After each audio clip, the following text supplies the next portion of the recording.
जय Hind students, welcome to study for civil services. So आज है 16 जुलाई 2024 और आज के करंट अफेयर्स को हम लोग कवर करने वाले हैं। ये वीडियो आपके लिए काफी ज्यादा इंपॉर्टेंट है, एंड तक जरूर देखिएगा क्योंकि इस लेक्चर में हम प्रीलिम्स मेंस इंटरव्यू सभी पर्सपेक्टिव से जो है वो न्यूज को कवर करते हैं और सभी न्यूज जो है वो कवर की जाती है जो कि आपके एग्जामिनेशन के लिए जो है वो इंपॉर्टेंट होती है। तो चलिए बिना समय वेस्ट किए हुए हम लोग सेशन को स्टार्ट करेंगे, बट उससे पहले मैं आपको बता दूं कि अगर आप यूपीपीसीएस की तैयारी कर रहे हैं तो ज्ञान सर के पेड कोर्स को जरूर ज्वाइन करें क्योंकि यहां पर सिलेक्शन तक की जो है वो प्रॉपर तैयारी करवाई जाती है। इन दिए गए नंबर पर कांटेक्ट करके जो है वो आप पेड कोर्स को हमारे जो है वो ज्वाइन कर सकते हैं। इसके अलावा ये only current affairs study for civil services के नाम से हमारे टेलीग्राम के चैनल है, इसको ज्वाइन कर लीजिए। इवन इंस्टाग्राम पर भी हमारा स्टडी फॉर सिविल सर्विसेज के नाम से जो है वो पेज है, उसको भी आप ज्वाइन कर सकते हैं। सो ये सब टॉपिक्स हैं आज के जिनको एक एक करके काफी डिटेल में हम लोग जो है वो कवर करने वाले हैं। तो चलिए स्टार्ट करते हैं। वर्ल्ड हेल्थ ऑर्गेनाइजेशन ने रिसेंटली पब्लिश किया है अपना 5वां माइलस्टोन रिपोर्ट, किसको खत्म करने के लिए? ट्रांस फैट्स को जो है वो खत्म करने के लिए जो कि इंडस्ट्रीज में प्रोड्यूस होते हैं। अब देखो, जो चीज मैं आपको बोलूंगा लिखने की, सिर्फ वही चीज आपको लिखनी है, उसके अलावा किसी और चीज के नोट्स नहीं बनाने हैं। तो ये टॉपिक थोड़ा सा इंपॉर्टेंट है। इस टॉपिक में आपको मेनली समझना यह है कि ये ट्रांस फैट्स होते क्या हैं। तो इसी चीज को हम लोग जो है वो समझेंगे वर्ल्ड हेल्थ ऑर्गेनाइजेशन की रिपोर्ट के थ्रू, राइट। अब देखो, लैंसेट ग्लोबल हेल्थ जर्नल के अंदर एक स्टडी ने हाईलाइट जो है वो किया है कि काफी सारे चैलेंजेस हम लोग को जो है वो देखने को मिलते हैं इंडियन अडल्ट्स में, जो नजर आ रहे हैं उनकी फिजिकल एक्टिविटी लेवल्स में। क्योंकि देखो यार, आज की डेट में जो है वो आप आउटडोर एक्टिविटीज आप देख रहे हैं कि बिल्कुल भी नहीं हो रही है बच्चों के बीच में, राइट। बच्चे जो है वो आजकल टेक्नोलॉजिकली इतने एडवांस हो गए कि वो एडवांस हो रहे हैं, वो अच्छी बात है, राइट, टेक्नोलॉजिकली, बट वो घर से बाहर जो है वो निकल नहीं रहे, आउटडोर गेम्स हो नहीं रहे। पहले बचपन में जो है वो, मे भी शायद आप लोगों ने भी खेला होगा, छुपन छुपैया, गुल्ली डंडा, राइट। काफी सारे ऐसे गेम्स हुआ करते थे, राइट। रेडी पे रेडी, न जाने कितने सारे गेम्स हुआ करते थे पहले, राइट। मुझे अच्छे से याद है जब मैं छोटा था तब लाइट जो है वो गोल हो जाया करती थी घंटों घंटों के लिए, तो हम लोग बाहर जो है वो छुपन छुपैया खेलते थे, राइट।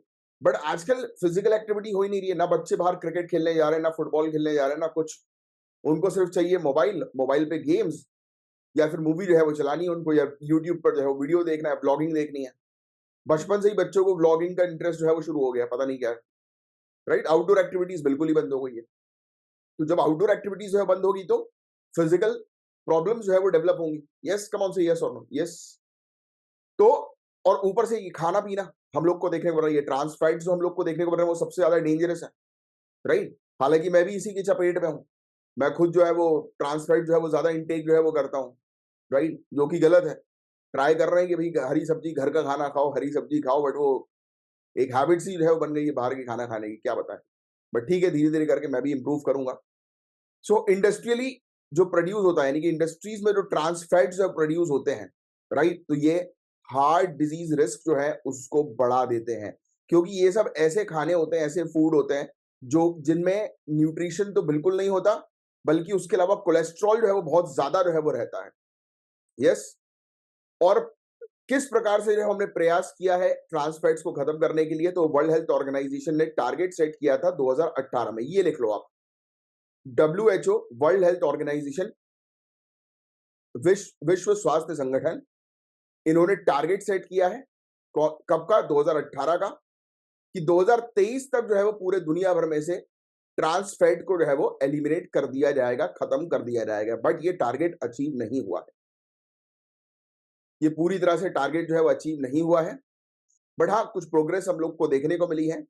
53 कंट्रीज जो है उन्होंने बेस्ट प्रैक्टिस पॉलिसी जो है वो इंप्लीमेंट करी है। 3.7 बिलियन लोगों को इसका बेनिफिट जो है वो मिल रहा है। वर्ल्ड हेल्थ ऑर्गेनाइजेशन का वैलिडेशन प्रोग्राम, आपको ये सब नहीं लिखना है, आपको सिर्फ इतना लिखना है टारगेट, कि टारगेट जो है वर्ल्ड हेल्थ ऑर्गेनाइजेशन का क्या था, और आपको ध्यान में रखना है कि वो टारगेट अचीव नहीं हुआ है। कंट्रीज जैसे कि Denmark, Lithuania, Poland, Saudi Arabia, Thailand, इनको सर्टिफाई किया गया है कि भाई इन्होंने अपने माइलस्टोन को जो है वो अचीव किया है। इन्होंने ट्रांसफैट जो है उसको एलिमिनेट करने का बेहतरीन प्रयास किया और इसको सक्सेसफुल बना दिया। फिर इसके अलावा वर्ल्ड हेल्थ ऑर्गेनाइजेशन ने सभी कंट्री से कहा कि सभी कंट्री जो है वो बेस्ट पॉलिसी जो है वो लेकर आओ ट्रांसफैट्स को जो है वो खत्म करने के लिए, राइट। और फिर 8 और एडिशनल कंट्रीज, इसमें अजरबैजान, चाइना भी शामिल हम लोग को देखने को मिल रही हैं। इन्होंने भी 90% ग्लोबल डेथ जो है ट्रांस फैट से एसोसिएट वो एलिमिनेट कर दी। हालांकि मैं चाइना को कंसिडर नहीं करता इन सब आंकड़ों में। वो इसलिए नहीं करता क्योंकि आप भी शायद जानते हैं कि चाइना हमेशा जो है वो अपने आंकड़ों को लेकर जो है वो झूठ बोलता है, अपनी इमेज, इंटरनेशनल इमेज जो है वो सुधारने के लिए। बात समझ रहे हैं आप? फिर इसके अलावा लैंसेट की जो स्टडी हम लोग को जो है वो देखने को मिल रही है, तो उसमें कुछ चीजें जो है वो सामने आ रही है। इनसफिशिएंट फिजिकल एक्टिविटीज नजर आ रही है, जो मैंने भी आपको बताया कि शारीरिक गतिविधियां जो है वो अपर्याप्त हम लोग को देखने को मिल रही है अडल्ट्स में, राइट? थोड़ी दूर के लिए भी जाना है तो गाड़ी उठाकर जो है वो जाना है। अब ये प्रॉब्लम मेरे साथ भी है, मैं आपको पढ़ा तो रहा हूँ, बता तो रहा हूँ कि ये सब इश्यूज है, बट ये खुद मैं भी खुद इन सब इश्यूज का शिकार हूँ। कि मतलब ये मान के चलो कि अगर 10 कदम की दूरी पे भी जाना है तो भी कार निकलती है, फिर उससे जाते हैं, राइट? वॉकिंग वगैरह तो छोड़ ही दी एक प्रकार से, बट ये गलत है। इसी कारण तो बहुत सारी प्रॉब्लम जो है वो डेवलप होती है। ऑलमोस्ट मुझे 2 साल हो गया, 2 ढाई साल कि मैंने जिम वगैरह जो है वो जाना बंद कर दी। बीच में शुरू किया था, बस वही चीज़ थी, पैसे दिए, 10 दिन गए और खत्म, फिर जाना बंद, क्या ही बताएँ। और जिम के मामले में तो मैं आपको अपनी रियलिटी बताऊँ, 2021 में मैंने जिम की फीस भरी थी ₹80,000, 80,000 2020 में, और 2021 में जो है मैंने फीस भरी थी ₹1,05,000 जिम की फीस। उसमें वही पर्सनल ट्रेनिंग, स्पा-विस्पा सब इंक्लूडेड था, क्या बताएँ। बट ठीक है, पर उससे फ़ायदा मिला नहीं क्योंकि अपन ज़्यादा समय तक जो है वो जा नहीं पाए। बट ये गलत है, मैं आपको बता तो इस तरीके से रहा हूँ कि हाँ भाई, इतना पैसा खर्च कर दिया देखो। ये मैं आपको अपनी वो बता रहा हूँ, जैसे मैं आपको कई बार अपना अचीवमेंट बताता हूँ, वैसे ही मैं आपको अपने जो है वो लॉसेस बता रहा हूँ कि देखो भाई, इस तरीके से लॉसेस भी होता है। तो कभी भी जो है वो आप इन सब चक्करों में मत पड़ो। अगर जॉइन कर रहे हैं तो 1 महीने के लिए पहले जॉइन करो डेडिकेटेडली, अगर कर पाओ तो कंटिन्यू करो, वरना पैसा बर्बाद करने की ज़रूरत नहीं है।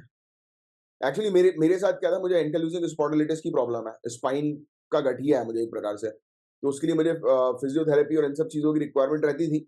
तो जब मैंने जिम वालों से बात करी तो उन्होंने 1 महीने की फीस मुझे बोली थी 40,000, 40,000 1 मंथ। बट उन्होंने 1 लाख रुपए बोली मुझे, 1,05,000 बोली, ₹5,000 रजिस्ट्रेशन और 1 लाख रुपए फीस बोली थी पूरे साल की। तो अपन ने सोचा कि यार ये साल वाला सौदा तो अच्छा है, तो वो इस तरीके से किया। देखो, अब आप बोलोगे इतनी महँगी कैसे जिम की फीस वगैरह? होती है भाई साहब, होती है। एक बार मार्केट में बाहर निकलो, तब आपको जो है वो समझ में आएगा कि महँगाई जो है वो इतनी ज़्यादा है।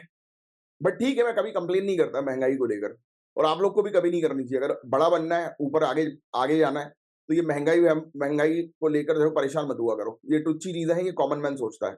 आप लोग जो है वो दुनिया को अचीव करने के लिए मेहनत कर रहे हो। तो आपको ये सब नहीं सोचना, आपको सोचना है कि जितनी भी सारी चीज़ महँगी क्यों ना हो जाए, खरीद लेंगे।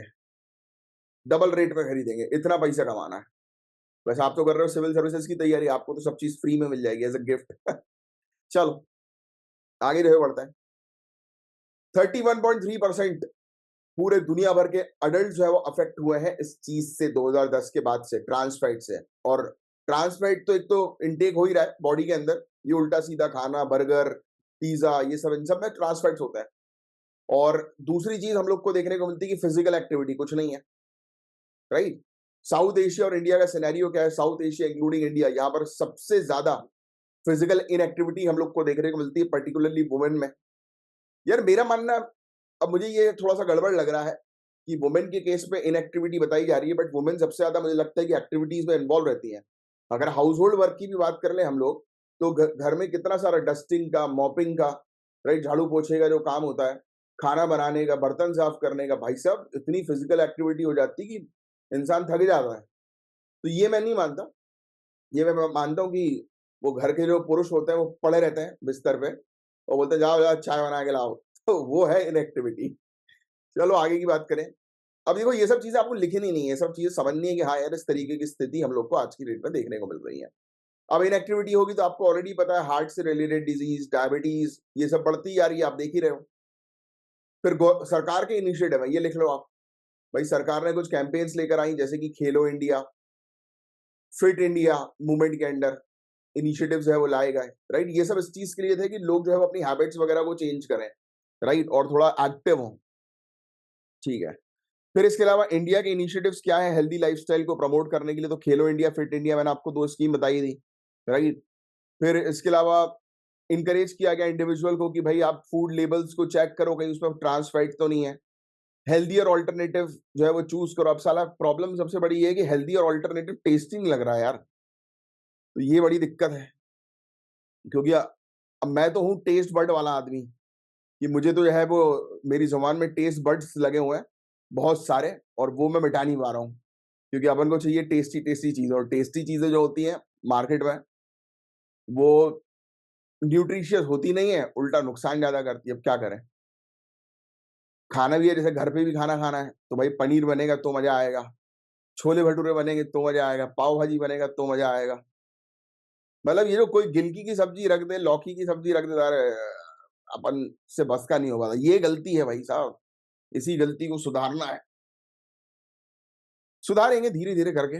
कोलैबोरेशन विद स्कूल्स, स्कूल्स के साथ कोलैबोरेट करो, क्योंकि यही एक वो हो रहता है कि छोटे बच्चे यहीं से जो है वो बिगड़ जाते हैं। अब मेरा बिगड़ना जो है उल्टा-सीधा खाने का, मेरी बाहर की मीटिंग्स, कितनी सारी मीटिंग्स मेरी रेगुलर हफ्ते-हफ्ते में रोज़ होती थी, अभी भी होती हैं। तो वो बस रात में उल्टा-सीधा बाहर का खाना-पीना, बस उसी कारण लफड़ा। तो ये सब चीज़ें कि अवेयरनेस जो है वो क्रिएट करो, लोगों को बताओ भैया ट्रांस फैट का इंटेक जो है वो काफ़ी ज़्यादा रिस्की है।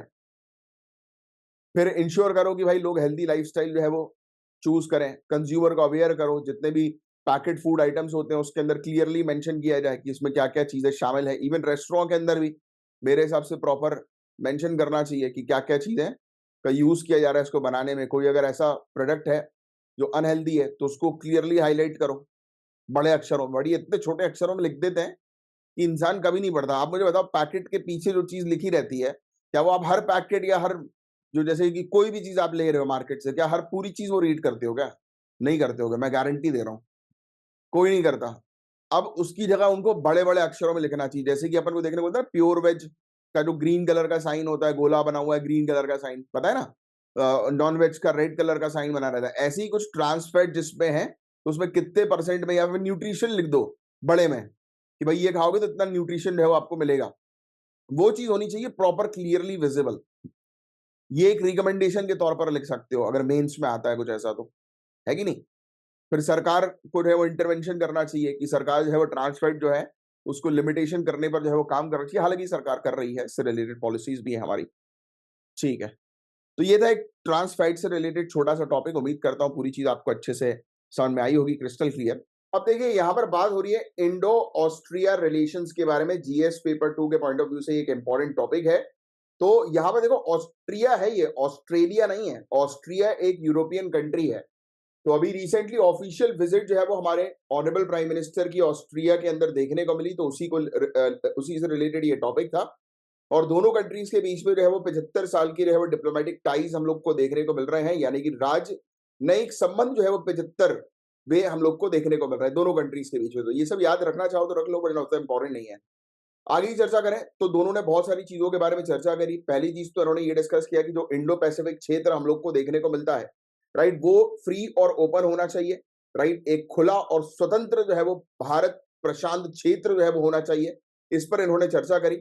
इन्होंने ये यूएनसीएलओएस का कोई फुल फॉर्म नीचे कमेंट बॉक्स पर लिखकर बता सकता है कि ये क्या है? UNCLOS, United Nation convention on the law of the sea. तो ये इसका फुल फॉर्म हम लोग को देखने को मिलता है, यानी कि जो इंटरनेशनल वाटर्स जो होते हैं ना, जिसको ओपन सीज हम लोग जो है वो कहते हैं, राइट। तो उस पर क्या होना है, यानी कि उस पर किस प्रकार से रूल्स रेगुलेशंस जो है वो लगेंगे, तो ये यूनाइटेड नेशन का ये एक कन्वेंशन, या आप कह सकते हो यूनाइटेड नेशन का एक कानून हम लोग को देखने को मिलता है, जो ओपन सी से रिलेटेड है, इंटरनेशनल वाटर से रिलेटेड है, कि वहां पर मतलब जैसे इंटरनेशनल वाटर्स पर कोई कंट्री की शिप जो है वो अगर एंटर करती है, तो उसको किन किन नियमों का पालन करना है। एक कंट्री, जैसे कि आपको पता है, एक कंट्री जो है वो अपनी कोस्ट लाइन के, यानी कि अपने एक कंट्री जो है वो अपने तट पर है, राइट। तो उसके तट से कितनी दूरी तक, 200 नॉटिकल माइल्स की दूरी तक जो है वो उसका एक्सक्लूसिव इकोनॉमिक जोन होता है, ईईजेड होता है, राइट। और उसके बाद का जो है वो इंटरनेशनल बॉर्डर्स होता है, मतलब एक कंट्री 200 नॉटिकल माइल्स के एरिया तक वहां पर जितने भी समुद्री संसाधन है, मरीन रिसोर्सेज है, उसका उपयोग कर सकती है। बट उसके बाहर जो है वो अलाउड नहीं होता करना, चाहे वो फिशिंग हो, चाहे किसी प्रकार का मिनरल हो या नेचुरल रिसोर्स हो, उसको एक्सप्लॉइट इंटरनेशनल वाटर्स पे नहीं किया जा सकता, राइट। तो इस प्रकार की चीजें आपको सीखने को जो है मिलती है एनवायरमेंट की क्लासेस से, जनरल स्टडीज की। तो इसलिए आपको जनरल स्टडीज पढ़ना जो है बहुत ज्यादा जरूरी है। जनरल स्टडीज में कमांड आपकी डेवलप होगी, तभी ये सब बातें आपको अच्छे से जो है वो और डिटेल में समझ में आएगी। और इसीलिए हमारे पेड कोर्सेज को जो है वो जरूर ज्वाइन करें अगर नहीं किया है तो, या फिर आप कहीं पर भी पढ़ो, बट हम चाहते हैं कि आप जनरल स्टडीज की तैयारी भी अच्छे से करो, राइट। और हमारे यहाँ पर पूरी बेस्ट प्रिपरेशन जो है वो करवाई जाती है, बिल्कुल बेसिक से लेकर एडवांस तक। आगे की जो है वो चर्चा करें तो यूरोप और वेस्ट एशिया पर हम लोग को जो है वो देखने को मिला कि क्या डेवलपमेंट चल रहा है, उस पर इन्होंने चर्चा करी। इंटरनेशनल कानून पर जो है वो चर्चा करी, यूक्रेन वॉर पर जो है वो चर्चा करी। तो काफी सारी एरियाज पर जो है उन्होंने बातचीत जो है वो करी। इसके अलावा दोनों कंट्रीज है वो ग्रीन और डिजिटल टेक्नोलॉजीज पर फोकस कर रहे हैं, इंफ्रास्ट्रक्चर पर, रिन्यूएबल एनर्जी पर, स्मार्ट सिटीज पर फोकस कर रहे हैं। ये सब लिखने की जरूरत नहीं है, right. High level bilateral business forum जो वियना के अंदर हम लोग को जो है वो देखने को मिल रहा है, राइट। तो उस पर भी जो है उन्होंने चर्चा जो है वो करी कि अलग अलग एरियाज पर जो है मिलकर काम करेंगे। क्लाइमेट कमिटमेंट्स पर जो है वो बात करी इन्होंने, यूएनएफसीसीसी, इसका फुल फॉर्म बताओ मुझे नीचे कमेंट बॉक्स पर लिख कर ये क्या है। तो इन्होंने बोला कि यूएनएफसीसीसी के जितने भी कमिटमेंट्स हैं उनको जो है ये रिकॉग्नाइज करेंगे, राइट। और फोकस करेंगे हाइड्रोजन स्ट्रेटेजी के ऊपर, राइट। इंडिया की ग्रीन हाइड्रोजन मिशन के ऊपर इन्होंने बात करी कि ऑस्ट्रिया का हाइड्रोजन स्ट्रेटेजी और इंडिया का ग्रीन हाइड्रोजन मिशन, इन दोनों को जो है वो कंबाइन कर दिया जाएगा कि दोनों की बेस्ट प्रैक्टिसेस जो है वो एक दूसरी कंट्रीज के साथ जो है वो शेयर की जाएगी। तो इन सब चीजों पर इन्होंने बात करी। इंडिया के स्टार्टअप इंडिया इनिशिएटिव पर जो है वो चर्चा हुई। ऑस्ट्रिया के ग्लोबल इंक्यूबेटर नेटवर्क पर चर्चा हुई। आपको पता है इंक्यूबेटर क्या होता है?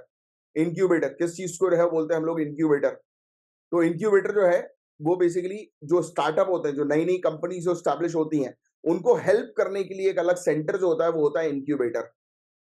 नेक्स्ट आगे की जो है वो चर्चा करें तो इन्होंने पीपल टू पीपल टाइज के बारे में बात करी। बोला कि दोनों कंट्रीज जो है वो एक दूसरे के साथ जो है वो सांस्कृतिक आदान प्रदान जो है वो करेंगी, राइट। कल्चरल एक्सचेंजेस जो है वो उसको प्रमोट करेंगे, तो इस पर बात करी, जैसे कि योग, आयुर्वेद, राइट। ऑस्ट्रिया के अंदर जो है वो इन सब चीजों को प्रमोट किया जाएगा।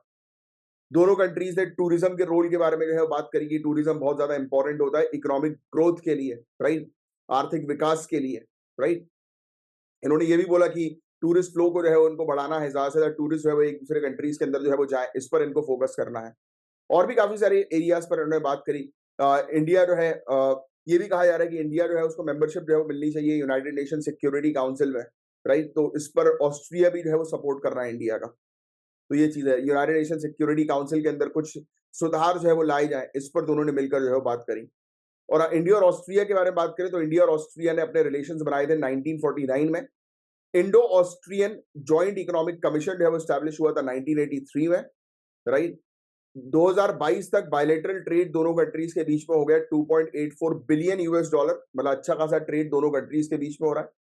और ऑस्ट्रिया के बारे में बात करें तो ये हम लोग को रहे वो सेंट्रल यूरोप के अंदर, साउथ सेंट्रल यूरोप के अंदर एक कंट्री देखने को मिलती है। जरा देखो अपने वर्ल्ड मैप की तरफ, मैंने आपको बोला हुआ कि दीवार पे एक वर्ल्ड मैप आपको चिपकाना है बड़ा सा, देखो उस वर्ल्ड मैप की तरफ और ऑस्ट्रिया के पास जाओ और उस पर फिंगर लगाओ कि ये है ऑस्ट्रिया, देखो वहां पर जाके। वियना जो है वो इसकी कैपिटल हम लोग को जो है वो देखने को मिलती है। यहाँ पर बहुत सारी डिप्लोमेटिक एक्टिविटीज होती आ रही है। वर्ल्ड वॉर के टाइम पीरियड में भी वियना का एक इंपॉर्टेंट रोल हम लोग को देखने को मिलता था। आपने वियना कन्वेंशन के बारे में भी नाम सुना होगा, यस। फिर दोनों countries organisation for economic cooperation development, world trade organisation, world health organisation, international monetary fund, right, इन सब ऑर्गेनाइजेशन में इनकी मेंबरशिप हम लोग को जो है वो देखने को मिलती है ऑस्ट्रिया की, राइट। तो ये था एक पूरा ओवरऑल टॉपिक। उम्मीद करता हूँ पूरी चीज आपको अच्छे से क्रिस्टल क्लियर जो है वो समझ में आ गई होगी, यस। अभी देखो मैंने आपको United Nation convention on law of the sea के बारे में पढ़ाया था ना, बताया थोड़ा सा भी एक आइडिया दिया। तो वही इसके अंदर हाई सी ट्रीटी हम लोग को देखने को मिल रही है, जो इंटरनेशनल वाटर से रिलेटेड जो मैं बात कर रहा था, राइट।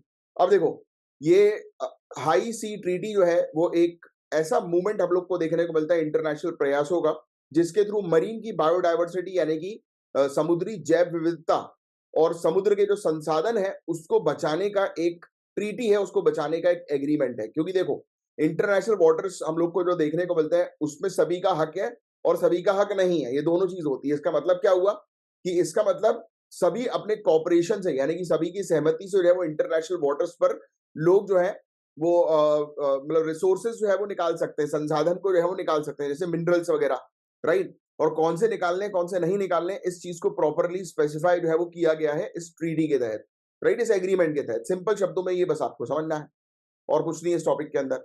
देखो अब हाई सीज कौन सा एरिया होता है, मैंने थोड़ी देर पहले आपको बताया, एक्सक्लूसिव इकोनॉमिक जोन। इस चीज को आपको थोड़ा सा ध्यान में रखना है, विशिष्ट आर्थिक क्षेत्र, हिंदी में ये दोनों लिखना, विशिष्ट आर्थिक क्षेत्र और एक्सक्लूसिव इकोनॉमिक जोन, क्योंकि ईईजेड ही एग्जामिनेशन में जो है वो अक्सर पूछा जाता है। ये करीब पूरे दुनिया भर के ओशियन का 64%, 64% जो है वो कवर करता है। तो ये फैक्ट चाहो तो लिख लो, ये इंपॉर्टेंट फैक्ट है कि एक्सक्लूसिव इकोनॉमिक जोन, और एक्सक्लूसिव इकोनॉमिक जोन क्या होता है? एक कंट्री का जो तट होता है, एक कंट्री की जो कोस्ट लाइन होती है, उससे 200 नॉटिकल माइल्स के रेंज तक का एरिया जो होता है वो एक्सक्लूसिव इकोनॉमिक जोन का एरिया होता है। और एक्सक्लूसिव इकोनॉमिक जोन के बाद जो होता है वो ओपन सी या हाई सी हम लोग को जो है वो देखने को मिलता है, या इंटरनेशनल वाटर्स हम लोग को देखने को मिलते हैं। ठीक है, ऑब्जेक्टिव जो है वो हाई सी ट्रीटी का क्या है, तो मैंने आपको ऑलरेडी बता दिया कि यहां पर जैव विविधता को जो है वो प्रोटेक्ट करना है। मरीन प्रोटेक्टेड एरियाज इन्होंने स्टैब्लिश जो है वो किए हैं, समुद्री संरक्षित क्षेत्र जो है वो इन्होंने स्टैब्लिश किए हैं, राइट, कि जिससे कि समुद्री एरियाज पर जैव विविधता को जो है वो प्रोटेक्ट किया जा सके, कंजर्व किया जा सके, संरक्षित किया जा सके बायोडायवर्सिटी को, राइट। तो ये चीज हम लोग को देखने को मिली। काफी सारी प्रॉब्लम्स होती है ओशियन एसिडिफिकेशन से रिलेटेड, प्लास्टिक पॉल्यूशन से रिलेटेड, तो सभी कंट्रीज मिलकर ये सब प्रॉब्लम्स को जो है वो रिजॉल्व करने पर फोकस करती हैं, राइट। फिर इसके अलावा दूसरा हम लोग को ये लिखने की जरूरत नहीं है कि हाई सी ट्रीटी का जो है ऑब्जेक्टिव क्या है, आपको समझ में आ रहा है कि भाई इंटरनेशनल वाटर्स जो होते हैं उनको प्रोटेक्ट करना है, उसमें मौजूद जो जीवन है, जैव विविधता जो है, बायोडायवर्सिटी जो है, उसको प्रोटेक्ट करना है, राइट। मरीन के जो संसाधन हम लोग को देखने को मिलते हैं, समुद्र के जो रिसोर्सेज हम लोग को देखने को मिलते हैं, उसको प्रोटेक्ट करना है। और क्या है इसके अंदर? कुछ भी नहीं है, राइट। इसके अंदर एनवायरमेंट इंपैक्ट असेसमेंट करना मैंडेटरी बताया गया है। पर्यावरण प्रभाव आकलन करना मैंडेटरी है कि भाई ये चेक किया जाए समय समय पर कि जो भी एक्टिविटी समुद्री एरियाज में हो रही है उसके कारण कितना नुकसान जो है वो हो रहा है समुद्री एरियाज में। यस। फिर इसके अलावा अलग अलग कंट्रीज जो भी टेक्नोलॉजी बनाती हैं तो वो दूसरी कंट्रीज को भी इसके बारे में बताएं, जिससे कि मरीन एरियाज को, समुद्री एरियाज को जो प्रोटेक्ट किया जा सके। अब हाई सी ट्रीटी का महत्व हम लोग को क्या देखने को मिलता है? ये सभी के लिए काम कर रही है, जैसे प्लास्टिक पॉल्यूशन, ओवर फिशिंग, ये सब ऐसी प्रॉब्लम्स होती हैं जो सभी कंट्रीज फेस कर रही होती है, तो इन प्रॉब्लम्स को रिजॉल्व करने का काम करती है, right. United Nation convention on law of the sea को ये कॉम्प्लीमेंट जो है वो कर रही है, राइट, हाई सी ट्रीटी। फिर इंटरनेशनल कॉपरेशन, सभी कंट्रीज है वो एक साथ मिलकर जो है वो सहयोग कर रही है, अंतरराष्ट्रीय सहयोग। यस। इसके अलावा बता दें आपको कि इस ट्रीटी को रेक्टिफिकेशन के लिए एटलीस्ट 60 कंट्रीज की आवश्यकता है। इस ट्रीटी को लागू होने के लिए 91 कंट्रीज जो है वो साइन करनी चाहिए। 8 रेक्टिफिकेशन हम लोग को अभी तक देखने को जो है वो मिले, यानी कि 60 कंट्रीज जब रेक्टिफाई करेंगी तब ये ट्रीटी जो है वो लागू हो जाएगी। ठीक है, मतलब अभी तक ये ट्रीटी जो है वो लागू नहीं हुई है। फिर इसके अलावा इंडिया का क्या रोल है इसके अंदर? तो इंडिया जो है उसका डिसीजन है कि रेक्टिफाई करना अपने कमिटमेंट को मरीन कंजर्वेशन के लिए, ऑब्वियसली, राइट। डोमेस्टिक पॉलिसी के साथ अलाय कर रही है, क्योंकि हम भी चाहते हैं भाई कि मरीन एरिया, समुद्री क्षेत्र जो है वो प्रोटेक्टेड रहे, समुद्र की जैव विविधता जो है प्रोटेक्टेड रहे। और आपको ऑलरेडी पता है कि हमारा जो है वो मिशन भी हम लोग को जो है वो देखने को मिलता है, राइट। जो ब्लू रेवोल्यूशन जो है, राइट, फिशरीज वगैरह से रिलेटेड, वो इसी के अंदर आता है, तो उसके इकोनॉमिक बेनिफिट भी बहुत ज्यादा है, राइट। ठीक है, ब्लू इकोनॉमी जिसको हम लोग बोलते हैं कई कई बार। तो ये था एक छोटा सा टॉपिक जिसका एक आपको आइडिया होना चाहिए। अब देखो, यूनेस्को ने हाईलाइट किया है कि लगभग 90% धरती की मिट्टी जो है 2050 तक खराब हो जाएगी। लिख लो, मेंस में यूज कर सकते हो। 90% तक मृदा जो है, मिट्टी जो है धरती की, वो खत्म हो जाएगी, खराब हो जाएगी 2050 तक। ये यूनेस्को जो है वो बोल रहा है, वार्निंग दे रहा है यूनेस्को। और अगर मिट्टी खराब होगी तो जैव विविधता को सबसे बड़ा नुकसान होगा और ह्यूमंस को नुकसान होगा, खाने को कुछ नहीं रहेगा। ठीक है, और इस यूनेस्को ने बिल्कुल कहा है कि अर्जेंट जो है वो पूरी दुनिया भर को एक्शंस लेने की आवश्यकता है मिट्टी को जो है वो प्रोटेक्ट करने के लिए, राइट। अब यूनेस्को ने इस प्रकार की बात जो है वो क्यों करी है? तो यूनेस्को ने प्रेडिक्ट किया कि 75% दुनिया की मिट्टी जो है वो ऑलरेडी खराब हो चुकी है, जिसके कारण 3.2 बिलियन लोग जो है वो सफर कर रहे हैं, और ये और भी खराब हो जाएगी, 90% तक खराब हो जाएगी 2050 तक। फिर वर्ल्ड सॉइल हेल्थ इंडेक्स के बारे में बात करें, सॉइल की क्वालिटी असेसमेंट को स्टैंडर्डाइज करने के लिए पूरे दुनिया भर में, कि भले एक जैसी सॉइल की क्वालिटी असेसमेंट हो, आकलन जो है मिट्टी का वो एक समान हो पूरे दुनिया भर में, इसलिए यूनेस्को जो है वो बहुत ही जल्दी वर्ल्ड सॉइल हेल्थ इंडेक्स जो है वो लेकर आएगी इंटरनेशनल पार्टनर्स के कोलैबोरेशन के साथ, जिसका मेन ऑब्जेक्टिव ये रहेगा कि पूरे दुनिया भर में मिट्टी का आकलन करने के लिए, मिट्टी की क्वालिटी को चेक करने के लिए एक ही तरीके की प्रोसीजर, एक ही तरीके की प्रैक्टिस जो है वो उसका उपयोग किया जाए। इसके अलावा यूनेस्को प्लान कर रही है कि वो लॉन्च करेगी एक पायलट प्रोग्राम अपने बायोस्फीयर रिजर्व प्रोग्राम के अंडर अपनी 10 नेचुरल साइट्स में। ये इस इनिशिएटिव का मेन ऑब्जेक्टिव होगा कि आकलन करना, इंप्लीमेंट करना सस्टेनेबल सॉइल और लैंडस्केप मैनेजमेंट प्रैक्टिस को। मतलब वही सिंपल शब्दों में कि पूरे दुनिया भर में हम लोग को देखने को मिल रहा है कि ऐसी प्रैक्टिसेस को प्रमोट करना जिससे कि मिट्टी जो है वो उसकी क्वालिटी बरकरार रहे, बेहतर हो, खराब ना हो। फिर ट्रेनिंग इनिशिएटिव भी ये कुछ जो है वो लेकर आएंगे। बताया जा रहा है कि काफी सारी कंट्रीज है वो मिलकर अलग अलग प्रकार की अपनी ट्रेनिंग टैक्टिक्स के बारे में जो है वो बताएगी, राइट? किस प्रकार से ट्रेन किया जाए फार्मर्स को मिट्टी को बचाने के लिए। तो ये चीजें हैं। अब आपको सॉइल डिग्रेडेशन, मृदा क्षरण के बारे में तो आपको ऑलरेडी पता है कि मिट्टी जो है वो काफी तेजी से खराब हो रही है क्योंकि हम उसमें फर्टिलाइजर्स का उपयोग कर रहे हैं, राइट? और मिट्टी की इसमें फर्टिलिटी जो है वो खत्म हो जाती है, जो मिट्टी जो है उसकी उर्वरता जिसको हम लोग बोलते हैं, राइट? फिर इरोजन हो जाता है मिट्टी खराब होने के कारण, राइट? क्षरण जिसको हम लोग जो है वो बोलते हैं। कंटामिनेशन, खराब हो जाती है मिट्टी, ठीक है? उसकी जो कैपेसिटी होती है कार्बन को स्टोर करने की वो जो है वो कम हो जाती है। तो ये सब इश्यूज हम लोग को देखने को मिलते हैं। अप्रोक्सीमेटली 33% दुनिया भर की मिट्टी जो है वो मतलब मॉडरेट से लेकर हाई डिग्रेड की कैटेगरी में है, यानी कि बहुत नुकसानदायक कैटेगरी में हम लोग को देखने को मिल रही है। लगभग 33% मिट्टी इंडिया के अंदर, 30% मिट्टी जो है वो खराब हो चुकी है। ये चीज बताई जा रही है कि उसके अंदर मतलब इरोजन हो रहा है, क्षरण हम लोग को जो है वो देखने को मिल रहा है, न्यूट्रिएंट डिप्लीशन।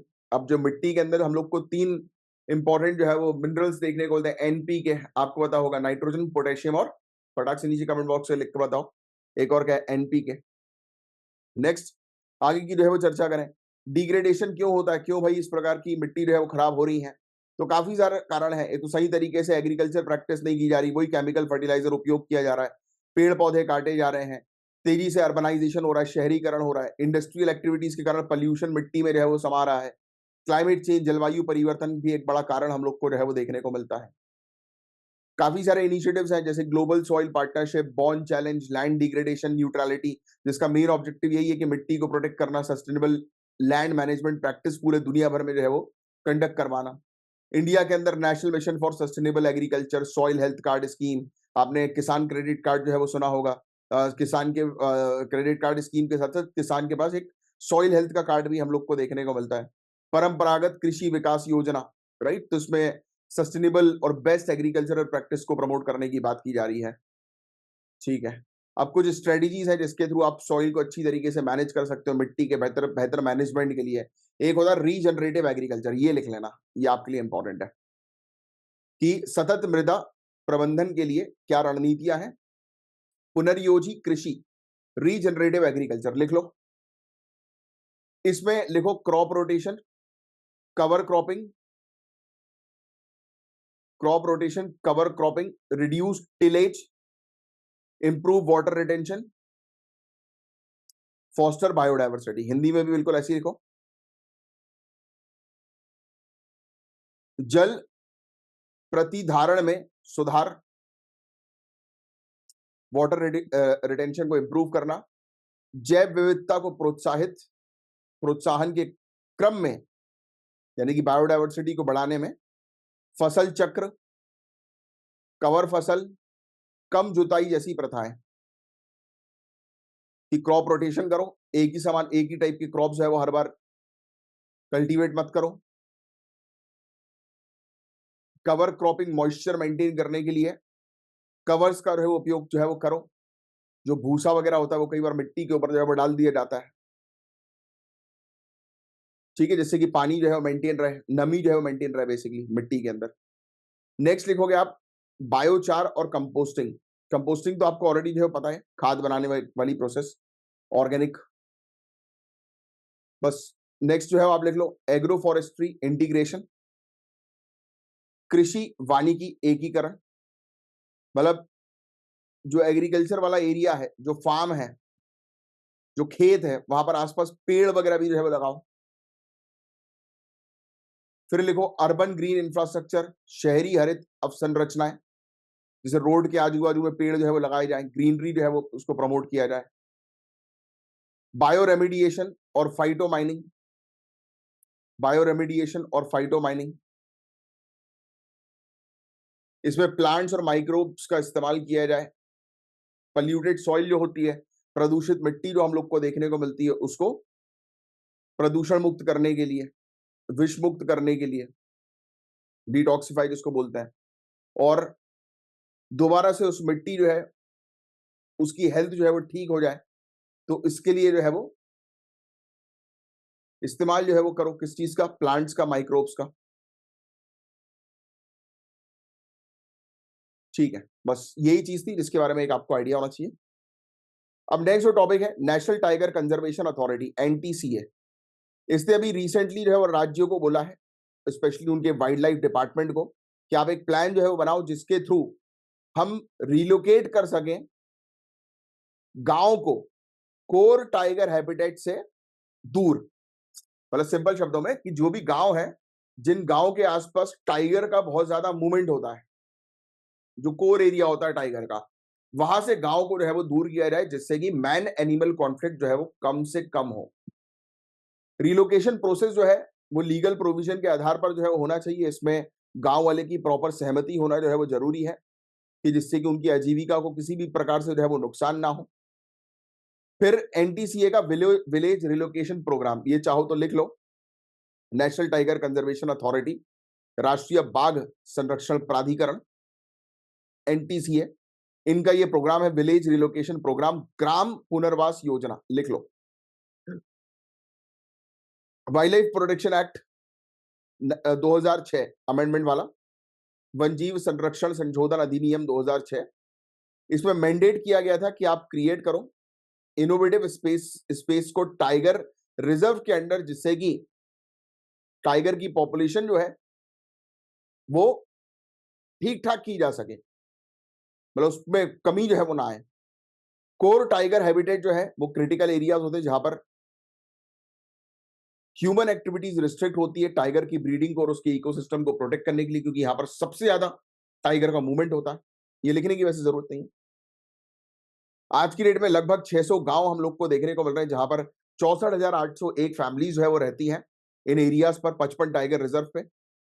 एनटीसीए का मेन ऑब्जेक्टिव यही है कि विलेज को रिलोकेट जो है वो करना और इंश्योर करना कि टाइगर के आवास को जो है वो मिनिमम से मिनिमम जो है वो डिस्टर्बेंस हो। फिर voluntary village relocation program, NTCA जो है बोलती है कि भाई वॉलंटरी अप्रोच जो है वो अपनाओ, ऑप्शन जो है वो दो, प्रॉपर तरीके से सहमति ग्राम सभा की जो है होनी चाहिए और फैमिलीज की होनी चाहिए, अफेक्टेड फैमिलीज की, उनकी सहमति के बिना जो है उनको रिलोकेट ना किया जाए। फिर रीसेटलमेंट के लिए उनको कंपनसेशन जो है वो दो, 15 लाख रुपए पर फैमिली जो है वो कंपनसेशन दो, या उनको रीसेटलमेंट पैकेज जो है वो प्रोवाइड कराओ।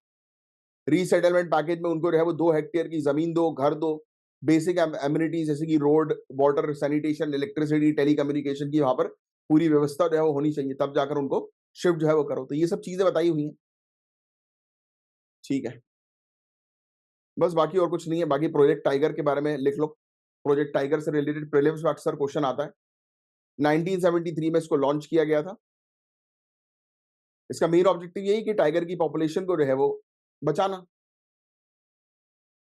ठीक है, प्रोजेक्ट टाइगर, बस यही है, इसके अंदर और कुछ नहीं है ज्यादा।